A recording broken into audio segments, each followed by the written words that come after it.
couple of days ago, From Software revealed the Duskbloods, which is coming exclusively to the Nintendo Switch 2 sometime in 2026. And while it shares Bloodborne's aesthetic, it's not a single-player experience. No, you wouldn't know it from the trailer, but it's actually a PvPvE game, meaning you'll not only be fighting against environmental enemies, but also 7 other players as well. Just today, a new interview dropped, and it's revealed a ton of new details about the game. So here's what I've learned from this trailer and the interview with director Hidetaka Miyazaki as well.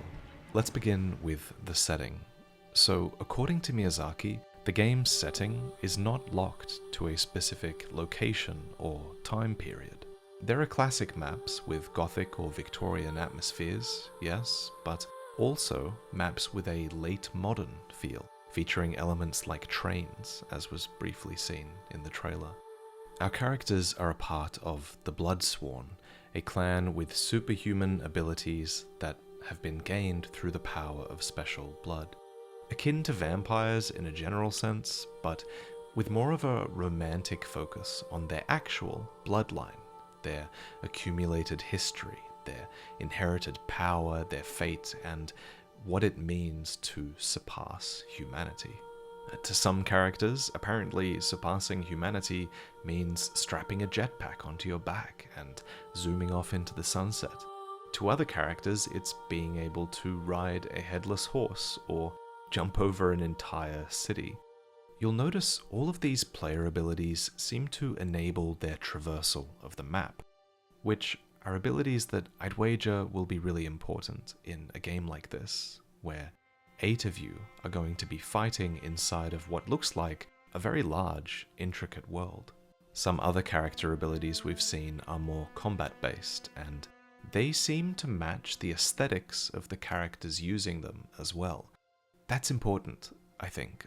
This young boy, for example, can levitate, and he has psychic abilities that allow him to lift nearby foes and slam them into the ground.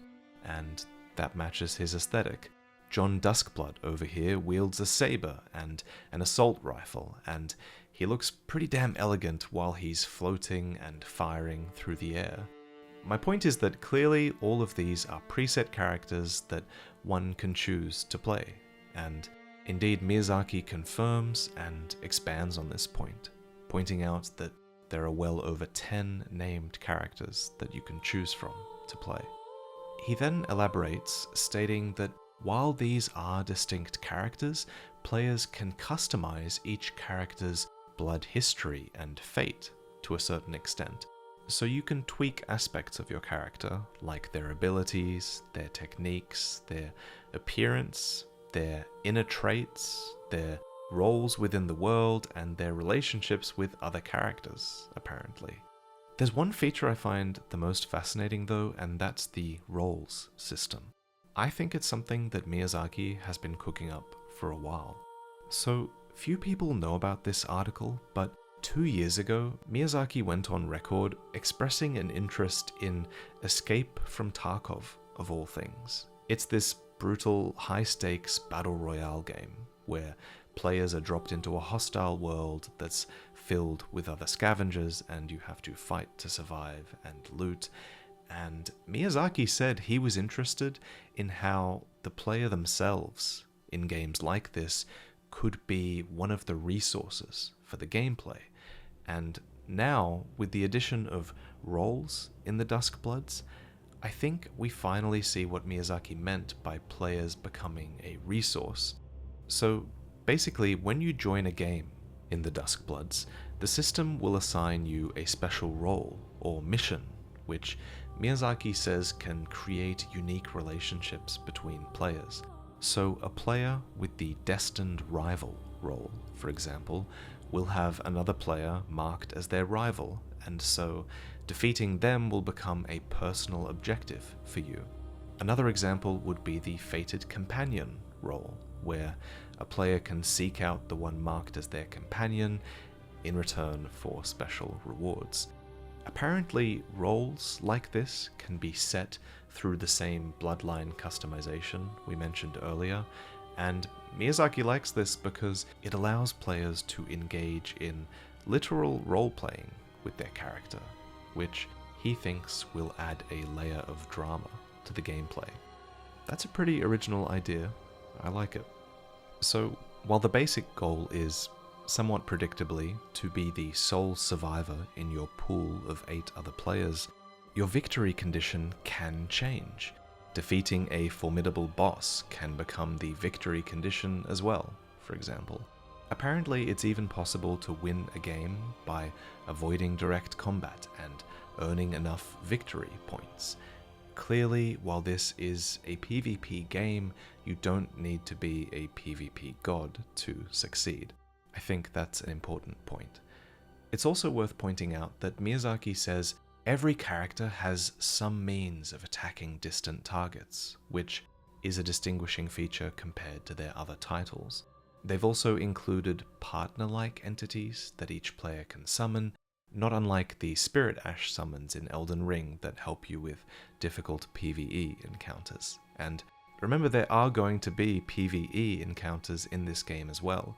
Unlike Nightreign, which seems to be drawing really heavily from pre-existing enemies and models and animations, everything we've seen in this so far seems to be very unique and very original. So when you die against these enemies, or defeat the main boss, or achieve your victory condition, or fail your victory condition, whatever that is, you'll return to your base. A hub world, like the Hunter's Dream, for example, where players will receive rewards from their previous run, and then can use those rewards to further customize their characters. In this place, Miyazaki specifies that this winged rat actually serves a role that's similar to the Firekeepers in Dark Souls. Voiced as an elderly gentleman, this rat offers guidance and advice to the protagonist. In the interview, Miyazaki brings up this rat as an instance where they tried to incorporate a touch of Nintendo's charm into the game, which I feel you can definitely see in some of the more fantastical elements, like this grinning moon. Though clearly they're still going for a disturbing vibe with this game. This smiling toad will haunt my dreams tonight. Oh, and it wouldn't be a 3-minute From Software trailer without me overanalyzing the lore, would it? So, in the intro, a woman lays slumped, same as the man, who, you'll note, still clasps a bottle in one hand. It's one of many strewn around the room. Then the woman raises a trembling hand. I give you my blood.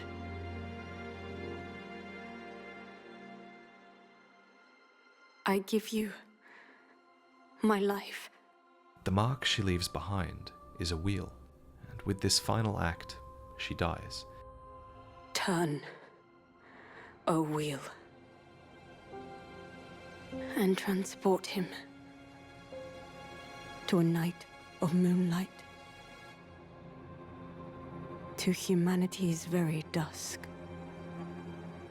Now, I assume, we're transported to humanity's twilight, a time when the era of humans is coming to an end.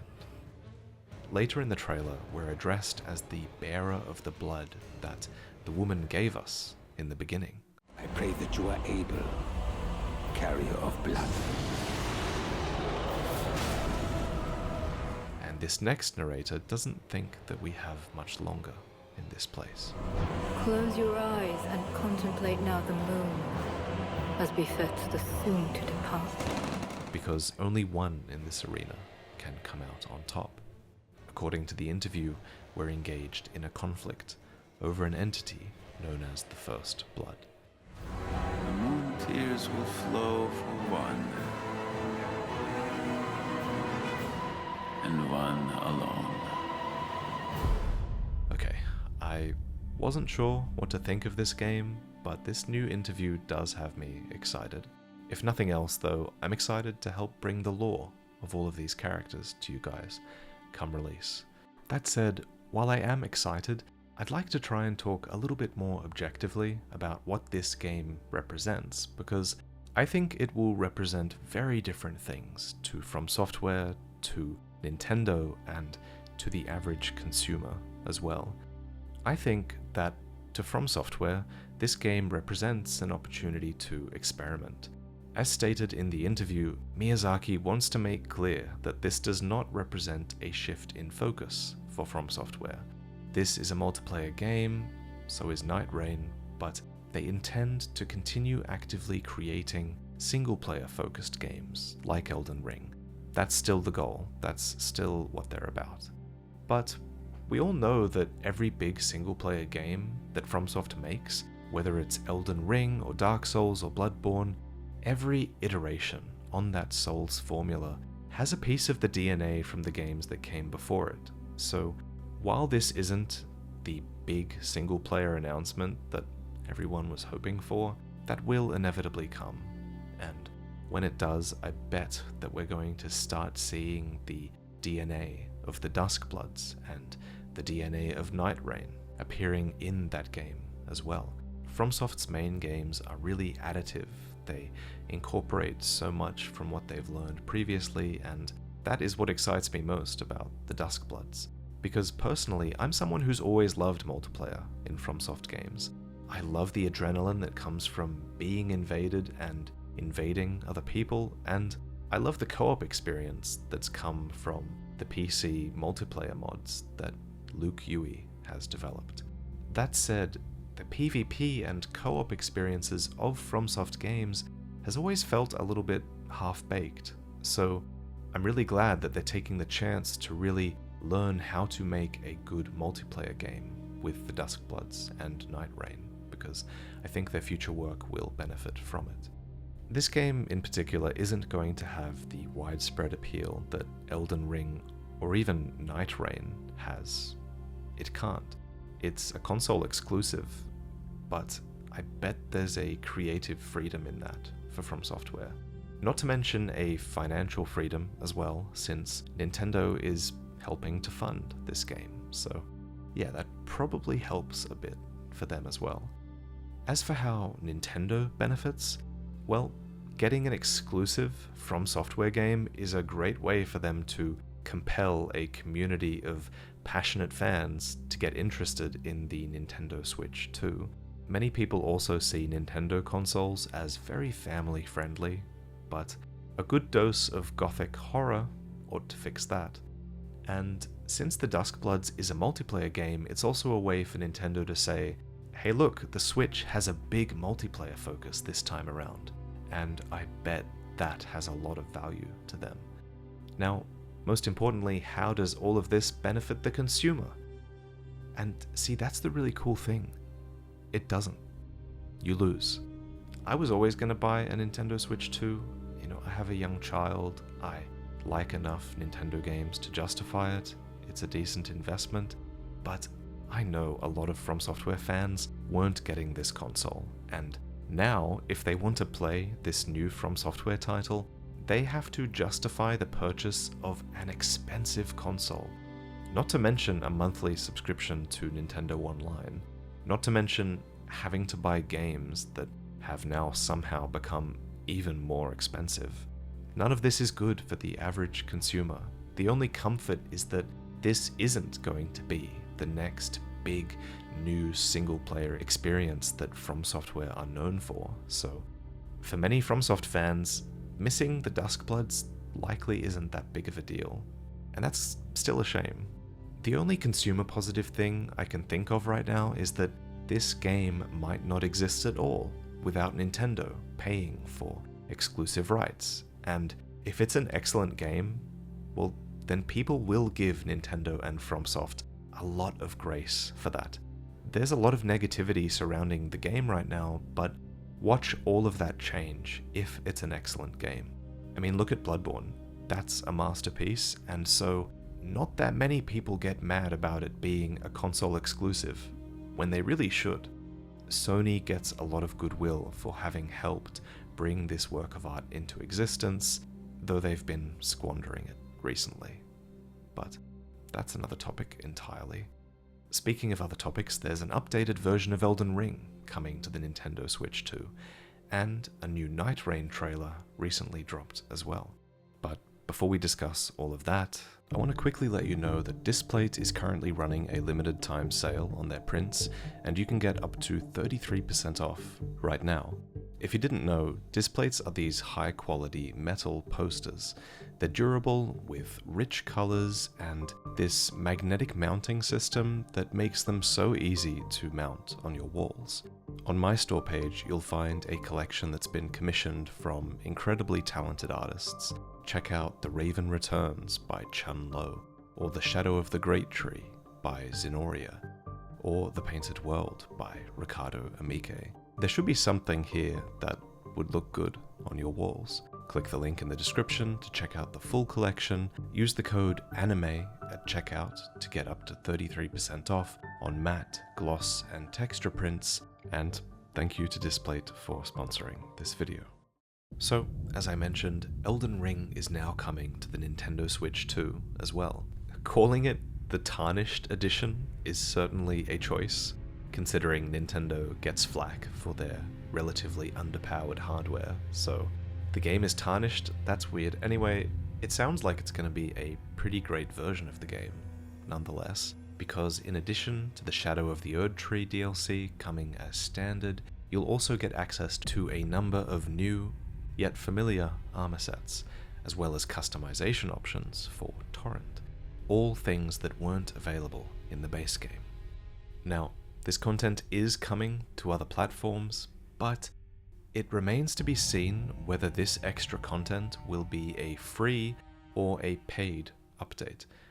I would hope that it's free. It had better be free. If it's not free, that's really bad.